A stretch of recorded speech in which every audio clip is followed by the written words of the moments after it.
이 선생님은 보습학원 선생님이었는데요. 선생님이 피해 아동을 수십 대나 구타하고 플라스틱 자로 여러 번 손바닥을 때렸고 다른 아이들이 보는 데서 아이를 넘어뜨리고 모욕을 주었다는 내용이었어요. 그런데 저를 찾아온 선생님은 너무나 억울하다고 하셨어요.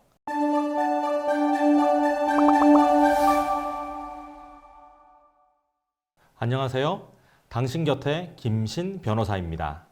최근 수행한 사건 중에 극적으로 학대 혐의에 대해서 무혐의 처분을 받아 명예를 회복할 수 있었던 선생님의 사례가 있어서 소개하고자 합니다. 이 선생님은 보습학원 선생님이었는데요.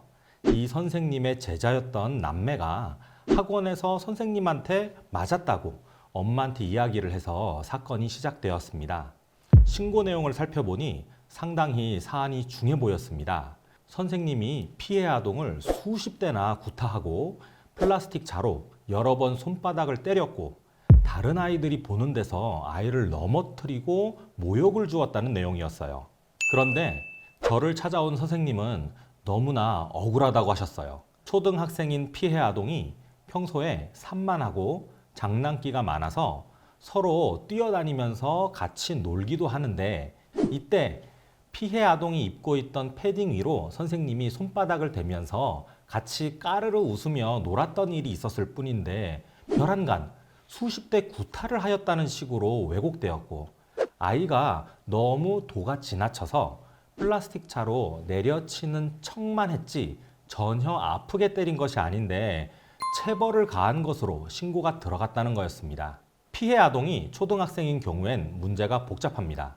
일단 미취학 아동의 경우와 달리 피해 아동 본인이 피해 사실을 진술했을 것이기 때문입니다.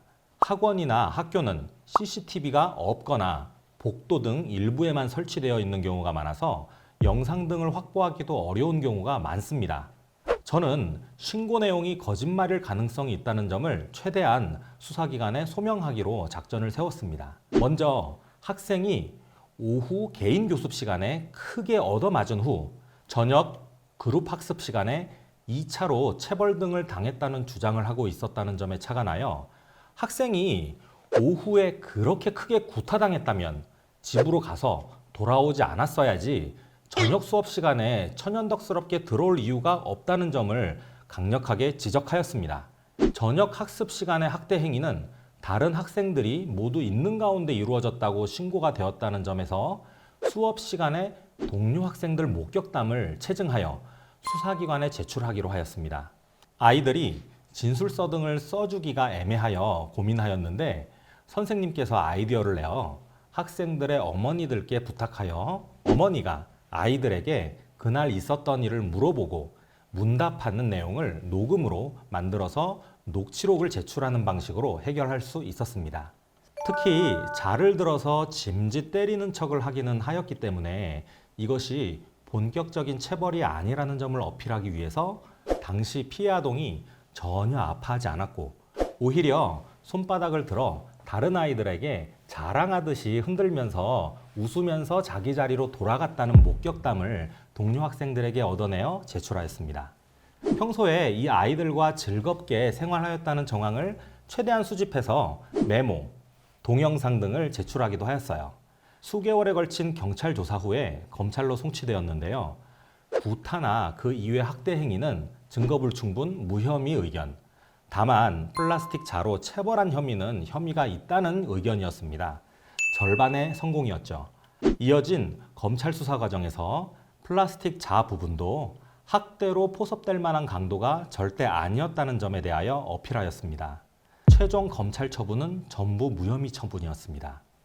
처분 전까지 일부 혐의가 인정돼서 가정법원 송치 결정 등이 날 때를 대비하고 있었기 때문에 전부 무혐의 처분은 피고인뿐만 아니라 사건을 수행했던 저에게도 큰 기쁨이었습니다.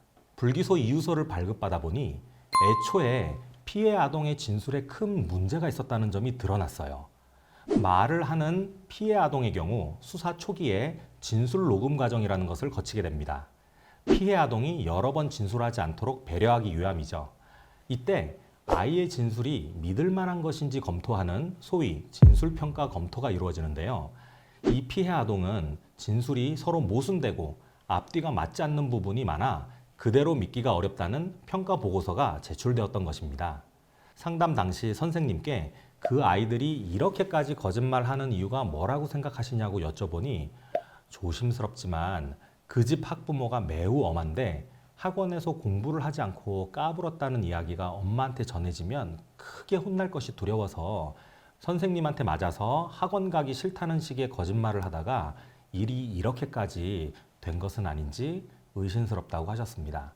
실제 수사 때 피해 아동의 거짓말 정황이 나온 것이죠. 저는 이 사건의 결론을 접하고 학부모의 경솔함에 크게 실망하였습니다. 같이 수업받는 다른 아이들도 있었는데 법적 절차에 나아가기 전에 그 다른 친구들에게 진짜 그런 일이 있었는지 정도는 확인을 했어야 하는 거 아닐까요? 이 사건이 만일 성인 간 사건이었으면 무고죄 성립도 생각해 볼 수 있는 사건이에요. 다만 이 사건의 경우엔 피해 아동은 형사 미성년자이고 신고한 학부모는 피해 아동에게 들은 말을 사실로 믿고 신고한 것으로 보여 별도의 법적 책임은 지지 않을 것으로 보입니다. 오늘은 제가 맡았던 사건 중 학대 혐의를 받던 선생님이 누명을 벗을 수 있었던 성공 사례에 대해 말씀드렸습니다. 아동학대에 대한 궁금증이나 고민이 있으시다면 언제든 댓글이나 전화로 연락 주시면 친절하게 도와드리겠습니다. 영상이 좋으셨다면 구독과 좋아요 부탁드리겠습니다. 감사합니다.